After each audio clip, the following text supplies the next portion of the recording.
I'm Eric from Stinger. Today we're upgrading this Jeep Wrangler JL with the HORIZON12.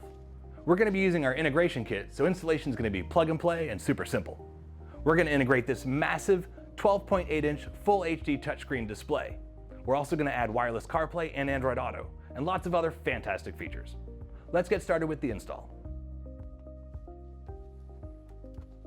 The tools we're going to use for this install are a drill with a Phillips bit, a T15 Torx, T25 Torx, 10mm socket, nylon pry tool, long zip tie, and electrical tape.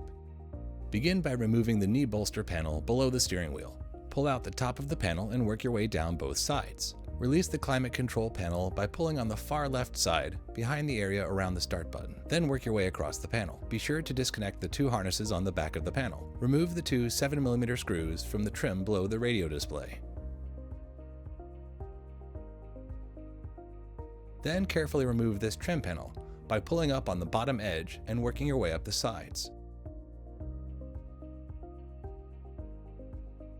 Then remove the four 7mm screws securing the display into the dash. Tilt the radio out of the dash so you can disconnect all the harnesses by pressing on their latch tabs and pulling them to remove them. Remove the main harness by pressing the button on the end and rotating the latch upward to remove the connector. Open the glove box. Then slide the control arm up to release it from the keyhole. Now press in on the latch at the top to completely remove the glove box door. Using a pry tool, carefully pry upward on the driver's side speaker cover to remove it. There are 4 clips securing this cover to the dash. Now on the driver's side grab handle, open the top and bottom covers to expose the two 10mm bolts. Remove these bolts. This handle is clipped in pretty well, but using a little bit of force we can remove it. Remove the 4 T25 Torx screws from the driver's side upper door seal trim so that we can remove the trim panel.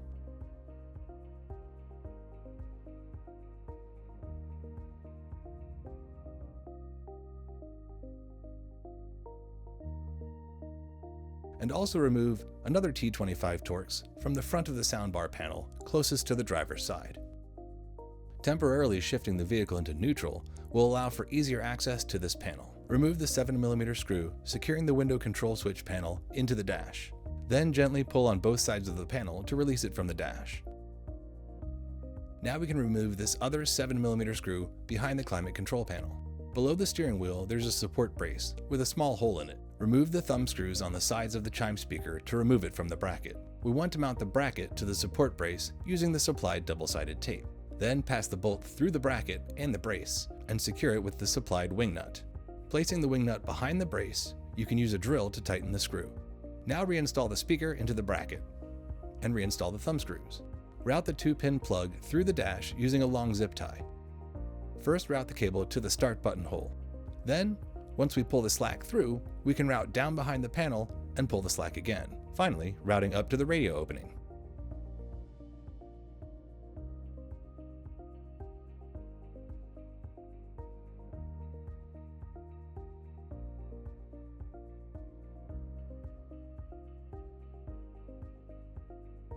If we open the armrest, at the back we see 2 T15 Torx screws securing the console's rear panel. Remove these 2 screws.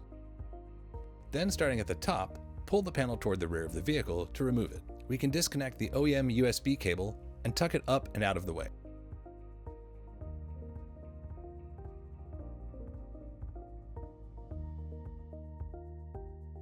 Connect the USB-C UN2 adapter into the OEM USB port. Then connect the USB-C end to a long zip tie and route it down through the back of the center console out the passenger side. Now we can reinstall the rear panel by aligning the bottom edge and pushing it back into place. Then continue routing the USB cable up along the center console toward the dash, tucking the cable up under the plastic along the way. You can carefully use a nylon pry tool to guide the cable under the panels.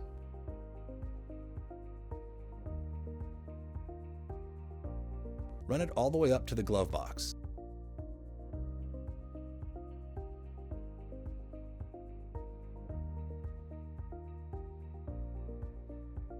Then route the cable up to the radio opening and pull up any slack. Now we want to mount the GPS antenna on top of the metal roll bar. It features a magnetic base, so we can set it here temporarily while we run the cable. Since the rear portion of our top is not easily removable, we're going to use a long zip tie to route the cable up over the roll bar and pull all the slack cable forward.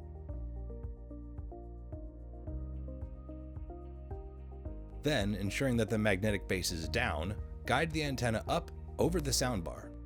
We can remove the tree fastener at the front side of the roll bar trim panel. This will allow us to flex the panel down to route the cable through the split in the metal behind the plastic trim panel.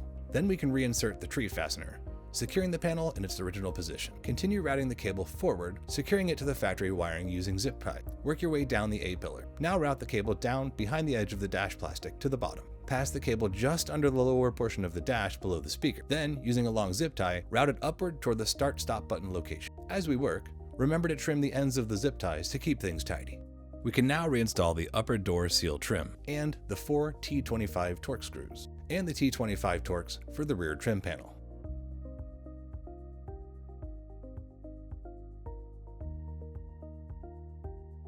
Also, reinstall the driver's side grab handle and install the two 10mm bolts that secure it into position, and close the covers.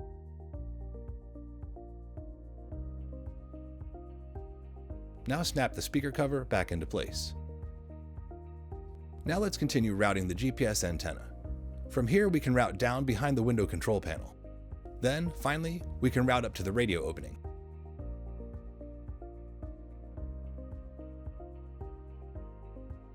Pull all of the slack of the GPS antenna and make it into a large, loose loop. Then flip the loop into an 8 and fold it onto itself. Then secure this ring with zip ties.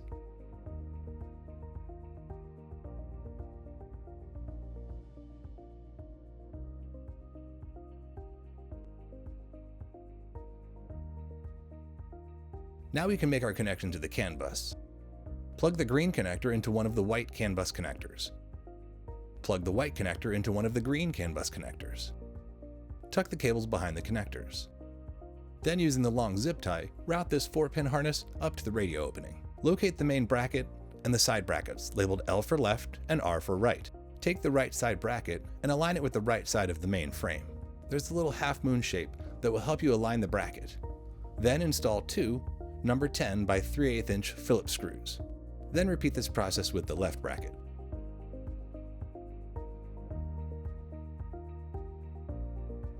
Now we want to align the radio module inside the mounting brackets so that the harness connector ports face the rear of the vehicle.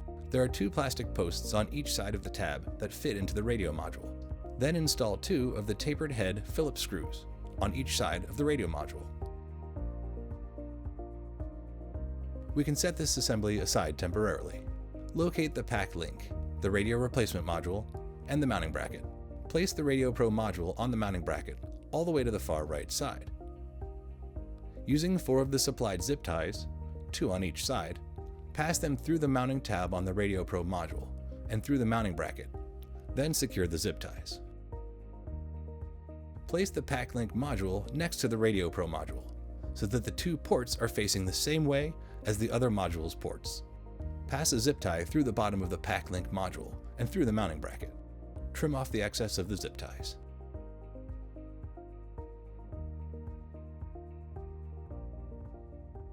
Now we'll bring back the radio assembly so that we can mount this bracket into the assembly. Set the assembly on the bench so that the radio module connectors are facing up. If you first start the 4 number 10 by 3/8 inch Phillips screws by putting them into the bracket and tightening them so they just pass into the center of the bracket. Then, with the Radio Pro oriented so that the single connector and the dip switches are facing up, we can slide this bracket into position. Then tighten the 4 Phillips screws while holding the bracket in place. Locate the main vehicle harness and the small adapter harness. Connect the 3 connectors to join the harnesses.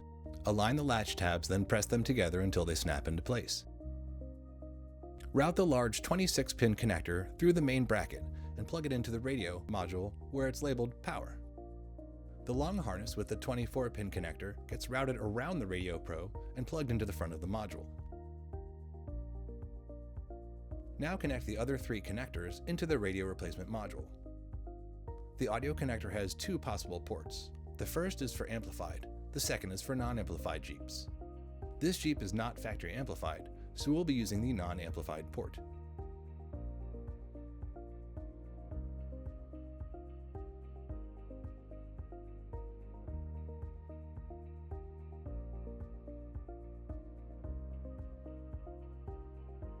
Take this 3-pin connector and plug it into the end of the pack link. Locate the aux-in harness with the yellow camera inputs. Connect the red and white RCA connectors labeled aux to their matching RCA connectors on the other harness.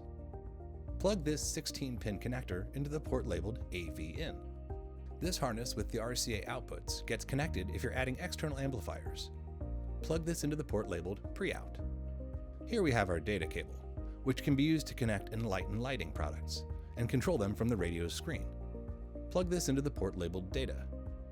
Then connect the short 10-pin to 10-pin cable into either of the 10-pin ports on the pack link.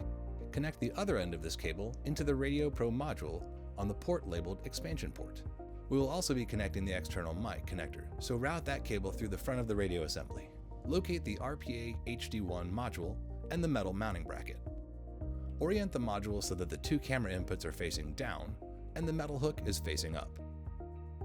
Now we'll pass 2 zip ties through the module and use them to secure the module to the mounting bracket. Be sure to leave the ends of your zip ties at the top or the bottom, but not on the back. Well, that completes our work on the bench. Let's take this assembly back to the Jeep and plug it in. Connect the short USB adapter to the factory USB cable. Connect the AM/FM antenna adapter into the white FACRA connector. Connect the SAT02 cable into the blue FACRA connector. Then the other end of this adapter goes into the antenna connector of your Sirius XM tuner. Connect the supplied blue FACRA extension cable to the OEM red FACRA connector. Then route the cable down behind the dash to the window control switch open. Also route the HDMI cable through the same path. Also route the longer 10-pin to 10-pin harness down the same path and connect it into either port. The blue FACRA extension cable plugs into either of the camera inputs. Then connect the HDMI cable into the port labeled HDMI out. It's important to connect it into the proper port for the factory reverse camera to display properly. You can temporarily reattach the start-stop button so you can shift the Jeep into neutral. This will give you an additional clearance for this panel. If you're doing this, be sure to engage the parking brake for added safety. Now carefully guide this assembly into the opening in the dash so that the bracket aligns with the 7mm screw that we removed previously. Then reinstall that screw, securing the assembly into place. Then reinstall its 7mm screw as well. Adjust both air vents so that they are vertical and aimed outward toward the driver and passenger side doors. Remove the adhesive backing from the felt covers. The tall side of the felt cover goes toward the top of the dash. Center the V on the felt cover with the center of the air vent open. Bring the foam from the top of the HORIZON12 box into the Jeep and place it on the center console. Then place the radio assembly on the foam, once again ensuring that the 3.5mm port is hanging out of the front of the assembly. We'll make our other connections. Route the GPS cable around and plug it into the port labeled GPS. Connect the AM/FM antenna adapter into the port labeled ANT. Plug the USB-A connector into either of the USB ports. On the main harness, locate the 4-pin connector labeled Data and connect the 4-pin connector we ran from the glove box earlier. Align the main vehicle connector with the connector on the harness. Locate the 2-pin connector from the Chime speaker and connect it into the 2-pin port on the harness. Locate the free end of the 10-pin to 10-pin cable and plug that into the open port on the PackLink module. The USB-C connector gets plugged into the port on the radio module labeled Phone. And finally, as you're tucking the cables carefully into the dash, the HDMI cable gets plugged into the HDMI port. Carefully tuck all the cables into the dash and reinstall the 4 original 7mm screws.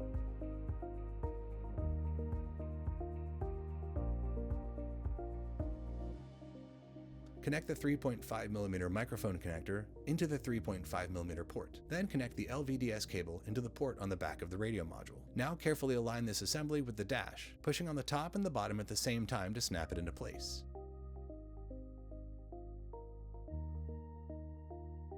Now install the 2 7mm screws under the bottom of the display. At this point, we can turn the Jeep on and perform a functionality test. Verify that you get AM/FM reception. Verify that you get audio through the entire system. Verify that steering wheel controls function. Shift the Jeep into reverse and verify that the factory reverse camera displays on the HORIZON12 screen. The Jeep does have to be running for the camera functions and climate control functions to operate. If you don't see climate control features, please visit stingersolutions.com and download the latest firmware. Once you've completed your functionality test, you can turn the Jeep off. Finally, install the M3x12 Phillips screw into the center mounting hole at the back of the display. Align the lower edge of the glove box and rotate it up into position. Reinstall the control arm. Reinstall the knee bolster plastic under the steering wheel, and reinstall the two T15 Torx screws under the armrest, securing the back panel into position. And that completes the installation of our Horizon 12 and our Jeep Wrangler JL. We hope you found this video helpful. Thanks for watching. Be sure to check out the Horizon 12 in action in our feature video.